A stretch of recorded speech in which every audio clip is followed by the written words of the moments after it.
महाभारत काल में पांडव कैसे धोते थे अपने कपड़े, चमकते रहते थे, हमेशा ये भी जाने कि क्या पहनते थे। महाभारत काल में आखिर कपड़े कैसे साफ हुआ करते रहे होंगे पांडव अपने कपड़े। पुराणों के अनुसार महाभारत का युद्ध 2000 ईसा पूर्व हुआ था। तब पांडव आखिर कपड़े कैसे धोते थे। तब उनके कपड़े हमेशा चमचमाते ही नहीं थे बल्कि एकदम साफ रहते थे। उस जमाने में डिटर्जेंट बिल्कुल नहीं होते थे। डिटर्जेंट तो मुश्किल 125 साल पहले ईजाद किए गए और उनका इस्तेमाल शुरू हुआ। तो कौतूहल का विषय यही है कि उस जमाने में पांडव कैसे कपड़े धोते थे।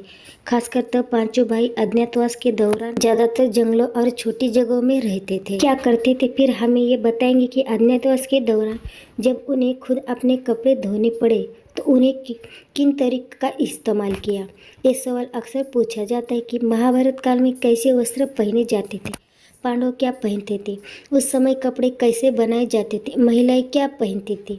महाभारत काल में पांडव के कपड़ों के बारे में जानकारी सीमित ऐतिहासिक स्रोतों से मिलती है।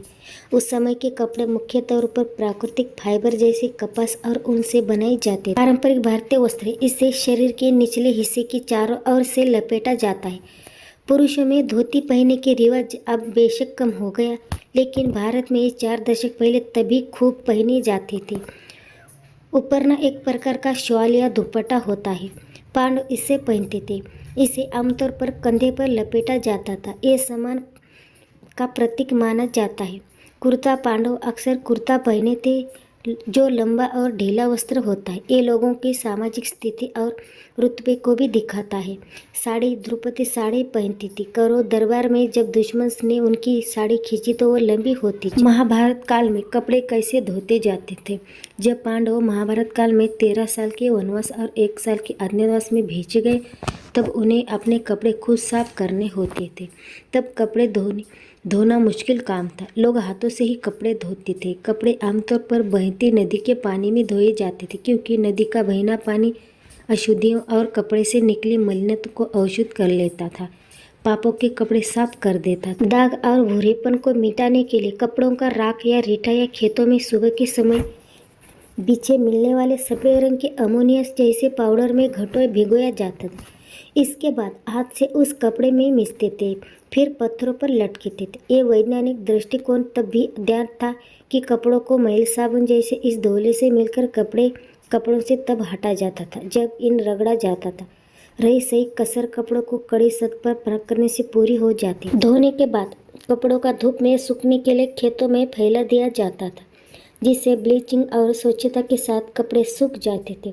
यानी महाभारत काल में कपड़े धोने के लिए प्राकृतिक साधनों का इस्तेमाल किया जाता था। आज भी ग्रामीण क्षेत्र में खाली पड़ी भूमि पर, नदी तालाब के किनारे अथवा खेतों में किनारे पर सफेद रंग का पाउडर दिखाई देता है, जिसे रेह कहा जाता है। भारत की जमीन पर यह प्रचुर मात्रा में पाया जाता है। इसका कोई मूल्य नहीं होता। इस पाउडर को पानी में मिलाकर कपड़ों को भिगो दिया जाता है। इसके बाद कपड़ों लकड़ी की थिपी या पेड़ों की जड़ों से बनाई गई जड़ों से रगड़कर साफ कर दिया जाता है। महाभारत काल में भी ये तरीका प्रचलित था। ये हमारे देश में कपड़े धोने का सबसे पुराना तरीका है।